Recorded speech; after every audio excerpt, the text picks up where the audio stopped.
오늘 본문도 하나님의 은혜와 관련된 말씀입니다.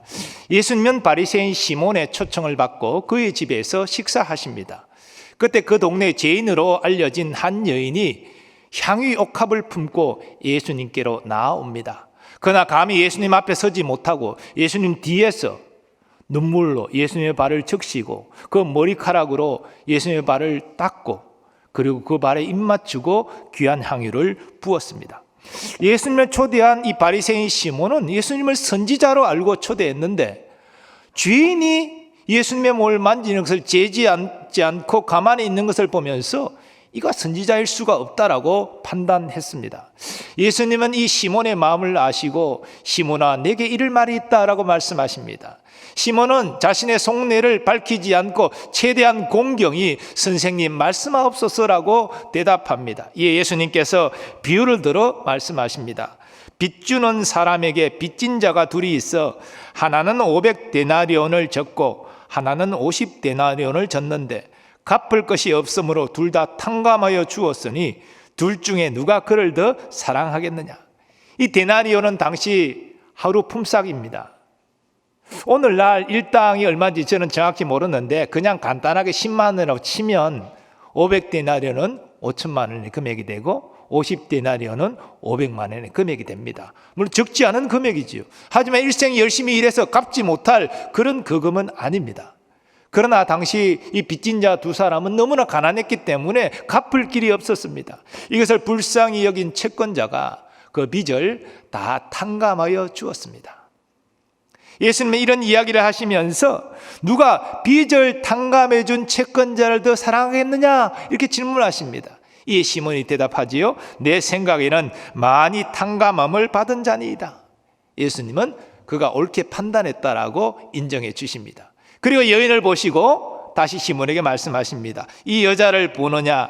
내가 내 집에 들어올 때에 너는 내게 발 씻을 물도 주지 아니하였으되 이 여자는 눈물로 내 발을 적시고 그 머리털로 닦았으며 너는 내게 입맞추지 아니하였으되 그는 내게 들어올 때부터 내 발에 입맞추기를 그치지 아니하였으며 너는 내 머리에 감람유도 붓지 아니하였으되 그는 향유를 내 발에 부었느니라.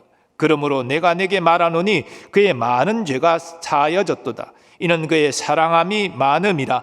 사함을 받은 일이 적은 자는 적게 사랑하느니라. 예수님은 시몬의 행동과 이 여인의 행동을 대비하여 말씀하십니다. 그리고 그 여인에게 그녀의 죄가 용서되었다라고 선언하십니다. 이때 같이 식사하던 사람들이 깜짝 놀랐습니다. 아니, 죄 용서는 하나님만 하실 수 있는 건데 저가 누구의 죄를 용서하느냐? 그러나 이런 저들의 웅성거림에도 주님은 아랑곳하지 않으시고 여인에게 이어서 말씀하십니다. 내 믿음이 너를 구원하였으니 평안히 가라. 예수님은 여인의 모든 행동이 믿음에서 나온 것이다. 즉 여인은 믿음으로 죄사함 받고 구원받았다는 것입니다. 그러니 평안히 가라고 말씀하시는 겁니다. 저는 오늘 이 본문에 여인에게 초점을 맞추어서 몇 가지 말씀드리고자 합니다.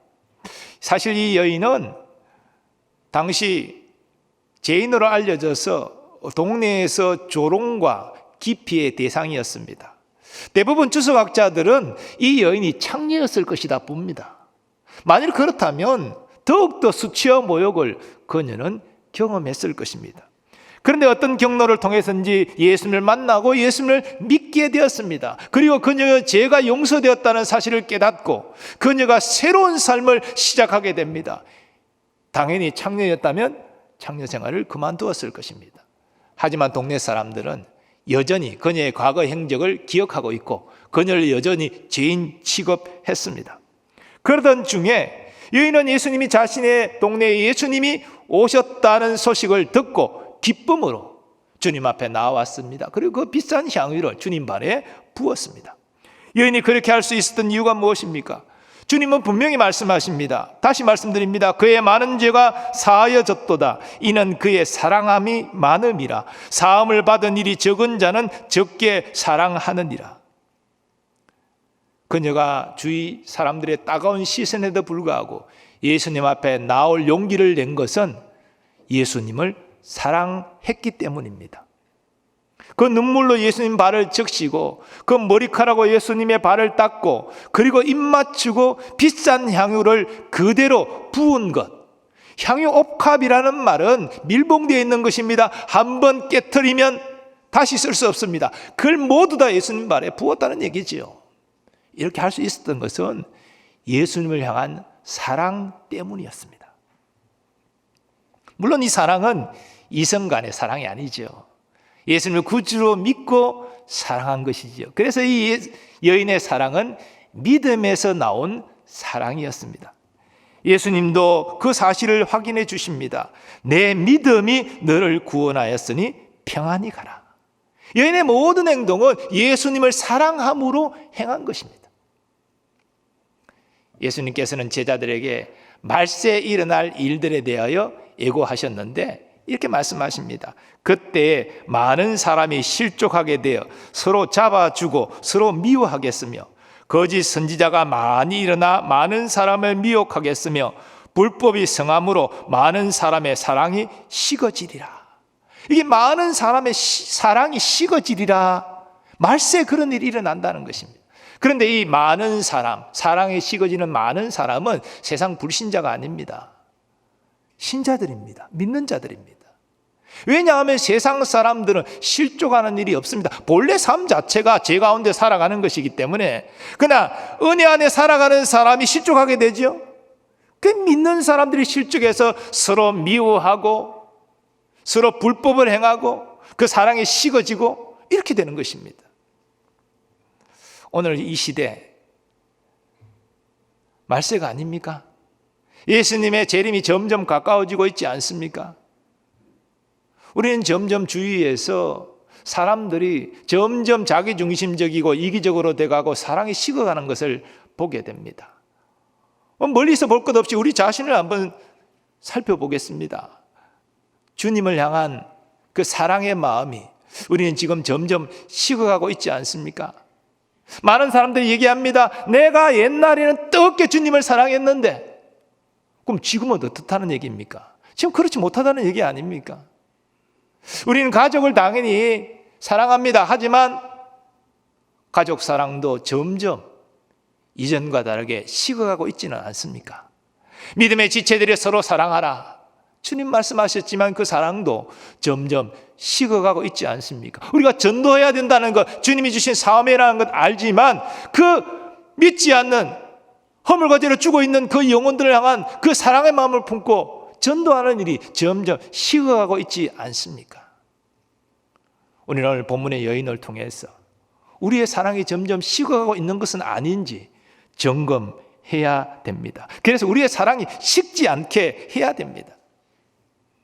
그런데 우리가 행해야 될 이 사랑은 그저 우리의 의지적 결단으로 일어나는 인간적인 것이 아닙니다. 우리가 판단하고 생각하고 결단해서 사랑을 실천할 수는 물론 있습니다. 하지만 그 사랑은 오래가지 못합니다. 인간적인 동기에서 나온 그런 사랑은 얼마 지나지 않아 식어질 수밖에 없습니다. 왜냐하면 우리는 정함이 없는 연약한 존재이기 때문이지요. 그렇기 때문에 우리가 사랑하기 위해서는 변질되지 않는 영원한 사랑에 기초해야 됩니다. 그 사랑이 어디 있습니까? 바로 하나님의 사랑이죠.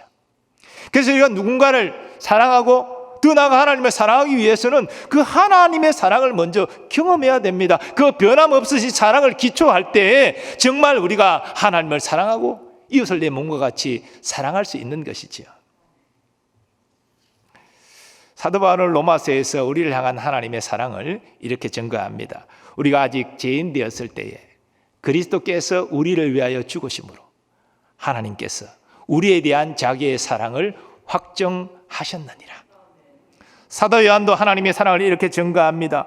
하나님의 사랑이 우리에게 이렇게 나타난 바 되었으니 하나님이 자기의 독생자를 세상에 보내심은 그로 말미암아 우리를 살리려 하심이라. 사랑은 여기 있으니 우리가 하나님을 사랑한 것이 아니요 하나님이 우리를 사랑하사 우리 죄를 속하기 위하여 화목제물로 그 아들을 보내셨습니다. 이 말씀에 따르면 우리가 하나님을 먼저 사랑한 것이 아닙니다. 하나님이 우리를 먼저 사랑하셨습니다. 그럼 우리가 사랑받을 만한 어떤 그런 요소가 있어서 사랑하셨습니까? 아닙니다. 우리가 죄인 되었을 때에, 우리가 하나님의 원수였을 때에, 하나님이 싫다고, 하나님 거부하고, 하나님 욕할 때, 그때 하나님의 사랑이 우리에게 임한 것입니다. 그래서 이 하나님의 사랑은 받을 자격 없는 자에게 베푸신 하나님의 은혜인 것입니다. 우리는 하나님의 사랑을 받을 자격이 없습니다. 그런데 하나님이 주권적으로 그 기뻐하시는 뜻대로 우리를 택하여 자녀 삼아 주셨습니다. 일방적으로 사랑을 베풀어 주셨습니다. 그것이 하나님의 은혜라는 것이지요. 신앙이란 이 놀라운 은혜를 깨닫고 감사 감격하는 것입니다. 여기에서 우리 모든 신앙이 출발하는 것입니다. 오늘 본문의 여인은 그 은혜를 깨달았습니다. 그 은혜에 감사 감격했습니다. 그래서 사랑함으로 주님께 나와 그 귀한 향유 옥합을 깨뜨려 주님의 발에 부을 수 있었습니다. 그 비난하고 조롱하는 사람들의 시선을 아랑곳하지 않고 이 일을 할 수 있었던 것입니다. 그러므로 우리가 하나님을 생명 다해 사랑하고 우리 가족과 믿음의 지체와 믿지 않는 이웃까지 사랑하기 위해서는 하나님의 사랑이 절대적으로 필요합니다.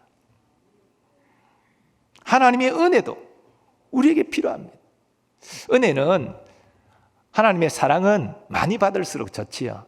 하나님의 은혜 사랑 많이 받아서 손해보는 일 있겠습니까? 그래서 우리는 많이 사모해야 됩니다. 은혜를 많이 사모하시고 하나님의 사랑을 많이 사모하시기 바랍니다. 하나님은 간절히 찾는 자가 나를 만날 것이라 말씀했습니다. 은혜를 간절히 사모하는 자에게 하나님이 더 큰 은혜를 주실 줄 믿습니다. 그런데요, 이 은혜를 깨닫고 감격하는 측면에는 또 다른 측면이 있습니다. 우리에게 이미 주신 은혜를 깊이 깨닫고 감사하는 것이지요. 우리가 똑같은 은혜를 받을지라도 깨닫는 부분에 있어 차이가 있습니다. 제가 오늘 이 말씀을 증거하지만 말씀을 받는 여러분이 서로 다르게 반응할 수 있습니다. 어떤 분은 큰 은혜를 받지만 어떤 분은 비판적인 시각으로 말할 수 있습니다. 그건 우리의 마음밭의 차이 때문이지요. 우리는 한량없는 은혜를 사실 받았습니다. 이걸 깨닫고 감사하고 감격하고 그래서 하나님을 사랑하는 것, 그게 우리의 몫이라는 것이죠. 그래서 우리는 한편으로는 더 큰 은혜를 사모하는 동시에 한편으로는 하나님께서 내게 이미 주신 은혜에 대하여 감사하고 감격하고 그 은혜를 더욱더 깊이 깨닫고 더 크게 감사하고 더 크게 주님을 사랑하는 것, 우리는 이것을 함께 감당해야 됩니다. 하나님은 은혜를 깊이 깨닫는, 그래서 하나님은 더욱더 사랑하는 우리에게 더 큰 은혜도 부어주실 줄 믿습니다. 그래서 이 시간 하나님이 우리에게 주시는 은혜는 하나님의 주권에 달린 것이기 때문에 우리가 그저 사모하고 구하고 이미 우리에게 임한 하나님의 은혜, 이걸 얼마나 더 깊이 깨닫고 감사 감격하느냐, 이 우리에 달린 문제이기 때문에 주신 은혜를 다시 한번 점검하기를 원합니다. 먼저 우리가 점검해야 될 은혜는 죄사함의 은혜입니다. 예수님의 발을 눈물로 적시고 머리카락으로 닦고 그리고 입 맞추고 그리고 그 비싼 향유를 부은 이 여인은 바로 죄사함의 그 은혜에 대한 감격 때문에 주님을 사랑함으로 그렇게 했습니다. 그 어둠과 고통 가운데 살던 그녀가 예수님 만나서 나는 더 이상 죄인이 아니다, 이 사실을 깨달아서 얼마나 감격했겠습니까? 그래서 사람들의 따가운 눈총에도 아랑곳하지 않고 예수님께 나와서 이 모든 일을 행할 수 있었던 것입니다.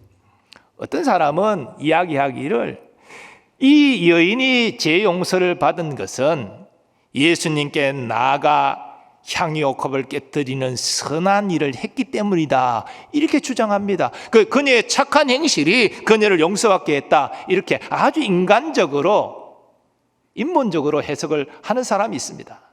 그러나 여러분, 본문의 내용을 보면 이거는 비합리적인 추론임을 알 수 있습니다. 여러분 한번 상식적으로 생각해 보겠습니다.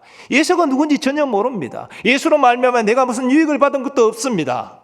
그리고 나는 사람들에게 죄인 취급받고 사람들은 나를 미워하고 가까이 하지 않고 상대도 안 해줍니다. 그런데 이 여인이 나아가면 뻔히 비웃음 받을 것을 아는데, 알지 못하는 예수, 그가 내게 무엇을 해줄지 전혀 알지 못하는데 그 예수께 나아가 그 발을 눈물로 적시고 머리카락으로 닦고 입을 맞추고 그 비싼 향을 깨트려 다 붓는다. 이게 여러분 상식적으로 가능한 일입니까?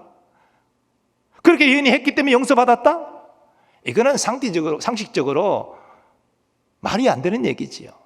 합리적인 이해는 예수님이 누구신지를 알았고 그 예수님 때문에 죄 용서를 받은 그 감격이, 기쁨이 있었기 때문에 주님을 사랑함으로 이 모든 일을 했다는 것입니다. 그것이 합리적인 이해지요. 예수님께서도 바로 그녀가 죄 용서의 감격 때문에 그 향유를 부은 사실을 분명히 말씀하셨습니다. 그의 많은 죄가 사하여졌도다. 이는 그의 사랑함이 많음이라. 사함을 받은 일이 적은 자는 적게 사랑하느니라. 이 말씀이 무슨 뜻입니까? 그녀가 사함받은 은혜가 너무나 크기 때문에 그녀가 이런 일을 했다라고 주님께서 말씀하신 것 아닙니까? 우리의 제사함도 하나님의 은혜입니다. 우리가 선한을 해서 용서받은 것이 아닙니다. 우리가 용서받을 만한 어떤 요소가 있어서 하나님이 우리를 용서하신 것이 결코 아닙니다. 하나님의 은혜로 용서받은 것입니다. 하나님 분명히 우리에게 약속하셨습니다. 누구든지 자기를 자복하고 회개하는 자마다 용서를 받으리라. 그런데 누가 자기 죄를 자복하고 하나님께 용서를 구합니까? 누가 회개합니까? 하나님의 은혜를 입은 자만이 할 수 있는 것입니다. 인간적으로 자기가 지식이 있고 자기 의지가 굳다고 자기 죄를 깨닫고 스스로 회개하는 사람은 이 세상에 없는 것이죠. 그 회개의 역사가 일어나는 것은 하나님의 그에게 은혜를 주셨기 때문입니다. 이 여인은 그런 은혜를 받은 것이지요. 그래서 사람들의 따가운 시선도 불구하고 예수님께 나올 수 있었고 예수님께 그 향유를 다 부을 수가 있었던 것입니다. 실로 하나님은 우리 죄를 용서하시는 은혜의 하나님이십니다. 우리가 어떤 죄를 지었든지 간에 정말 우리 죄를 자복하고 회개하면 하나님 우리를 용서해 주십니다. 이 용서의 은혜를 깊이 깨닫는 사람이 감사하고 감격하고 주를 사랑함으로 섬길 수 있는 것입니다. 그래 이웃을 내 몸과 같이 사랑하며 섬길 수 있는 것입니다. 우리의 사랑함은 받은 은혜에 비례합니다. 또 우리가 점검해야 될 은혜는 구원의 은혜입니다. 이 여인은 단지 죄만 용서받은 것으로 끝나지 않았습니다. 이 여인은 구원의 은혜를 경험합니다. 영원한 사망에서 영원한 생명으로, 영원한 저주에서 영원한 복락으로 그녀는 옮겼습니다. 이 구원의 감격이 그녀에게 있었던 것이죠. 예수님은 분명히 말씀하셨습니다. 내 믿음이 너를 구원하였으니 평안히 가라. 그녀가 구원받았다는 것입니다. 구원 역시 사람의 선한 행위로 이루어지는 것 아니지요. 여러분의 성경 지식이 많다고 구원받는 것 아닙니다. 여러분이 교회에서 예배드리고 봉사하고 헌금 많이 했다고 여러분의 그런 행위로 구원받는 건 아닙니다. 그렇게 해서 구원받을 사람은, 그렇게 해서 의로워질 사람은 이 세상에 한 사람도 없습니다. 왜냐하면 우리는 누구나 생각으로 행동으로 한 번쯤은 죄를 다 짓기 때문에 완전한 의를 행할 수 없기 때문입니다. 사도 바울은 말합니다. 너희는 그 은혜에 의하여 믿음으로 말미암아 구원을 받았으니 이것은 너희에게서 난 것이 아니요 하나님의 선물이라. 행위에서 난 것이 아니니 이는 누구든지 자랑하지 못하게 함이라. 구원이 우리 행위에서 난 것이 아니라고 분명히 말하고 있지 않습니까? 구원은 하나님의 은혜 때문입니다. 하나님의 은혜가 우리의 구원의 주체입니다. 은혜의 하나님이 우리를 구원하신 것입니다. 그럼 믿음은 뭡니까? 믿음은 나의 의지로 나오는 것 아닙니까? 그렇습니다. 믿음은 나의 의지로 나옵니다. 하지만 나의 의지가 믿음으로 나오기까지 하나님의 은혜가 있었다는 것을 아셔야 됩니다. 하나님의 은혜가 없으면 나의 의지는 믿음을 향하여 나갈 수 없습니다. 그것이 타락한 인간의 숙명입니다. 하나님이 은혜 주셔서 그 은혜로 말미암아 믿음이 역사되고 믿음이 역사되어서 회개가 일어나고 예수 그리스도 나의 구주이심이 깨달아지는 것이지요. 수용되어지는 것이지요. 이 모든 일은 하나님의 역사로 일어나는 것이지 여러분의 의지로 일어나는 것이 아니요. 우리의 의지는 하나님의 은혜의 산물일 뿐입니다. 그래서 성경은 말합니다. 우리는 하나님의 은혜 때문에 구원받았습니다. 그 은혜의 역사는 믿음으로 말미암습니다. 그래서 은혜는 구원의 주체요, 구원의 원인이요, 믿음은 구원의 수단이라고 말하는 것이죠. 믿음이 구원의 주체가 아닙니다. 왜냐하면 인간의 스스로 작동하는 믿음이라면 그렇게 말할 수 있겠지만 죄인은 스스로 작동하는 믿음의 의지를 일으킬 수 없기 때문에, 하나님의 은혜 주실 때 일어나기 때문에 믿음은 구원의 수단인 것입니다. 우리는 은혜로 구원받은 사실을 깊이 생각해야 됩니다. 허물과 죄로 우리는 죽어 있습니다. 그런 우리가 하나님의 택하심과 부르심을 받아서 하나님의 자녀 되었습니다. 영원한 생명과 영광을 보장받았습니다. 아무 공로 없이 구원받아 하나님의 자녀가 된 것입니다. 신앙생활이나 영적 생활이나 이 사실을 깨닫고 감사 감격하는 데서 시작되는 것입니다. 우리에게 주님의 구원의 은혜에 대한 감사 감격이 지금 있지 않다면 여러분 이름은 그리스도인일지 몰라도 여러분 영적 생활과는 거리가 먼 것입니다.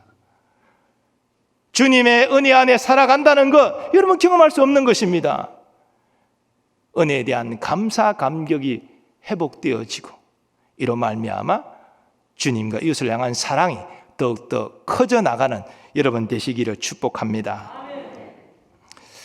하나님의 은혜와 사랑은 그 무엇으로도 청량할 수 없고 그 무엇으로 갚을 수 없는 엄청난 것입니다. 우리가 이 사실을 바르게 알 때 우리 예배의 자세 달라질 수밖에 없습니다. 우리의 찬양 달라집니다. 하나님께 나아가 기도하는 것도 달라집니다. 교회를 섬기는 일, 헌금하는 일, 전도하는 모든 일들 달라집니다. 그 모든 것들이 사랑함으로 감당할 수 있게 됩니다. 오늘 많은 사람들이 신앙생활을 하지만 이 사랑함이 빠진 신앙생활을 얼마나 많이 하고 있습니까? 우리가 하나님께 예배하면서 하나님을 사랑하는 마음이 빠져서 그런 상태로 예배할 수 있습니다. 우리가 찬양하지만 하나님을 사랑하는 마음이 빠진 상태로 얼마든지 찬양할 수 있습니다. 기도하지만 그 사랑하는 마음이 빠진 상태로 우리 기도할 수 있습니다. 우리의 필요한 것만 얻으려고 할 수 있습니다.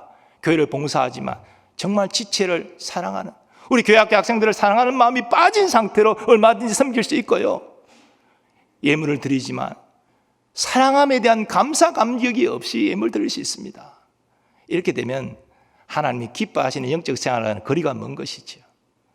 우리 모두 다 하나님의 은혜에 대한 감사 감격이 회복되어지고 사랑함으로 하나님을 예배하고 이웃을 사랑할 수 있기를 축복합니다.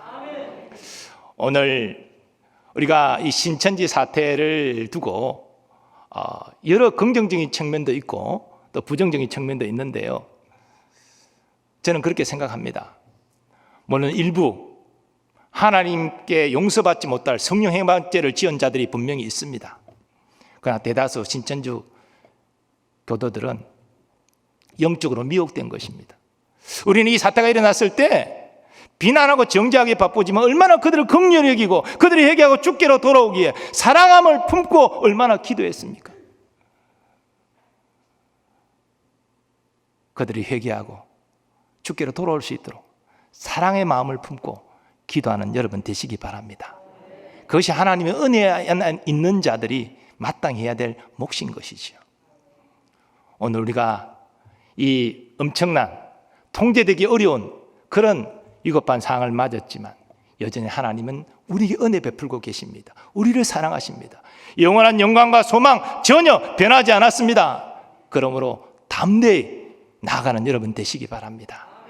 그리고 우리 확진자들의 조속한 치유를 위해서 기도하시고 그 신천지 교도들이 헛된 교리에서 벗어나 주님께로 다시 돌아와 구원의 영광을 누릴 수 있도록 기도해 주시기 바랍니다. 그래서 속히 이 바이러스가 퇴치되어지고 우리나라가 청정국이 될 수 있도록 더 나아가 바람쥐 중국도 온전히 치유되는 역사가 일어날 수 있도록 믿음으로 기도하는 여러분 되시기 바랍니다. 여러분 하나님의 은혜와 사랑을 알고 감사 감격하여 하나님 사랑 이웃 사랑하고 살아가는 그 사람이 복 있는 사람입니다. 다른 것이 복이 아닙니다. 사랑을 알고 사랑하는 사람, 이 사람이 복 있는 사람이죠. 그런 믿음의 주인공들 다 되시기를 예수님의 이름으로 축원합니다.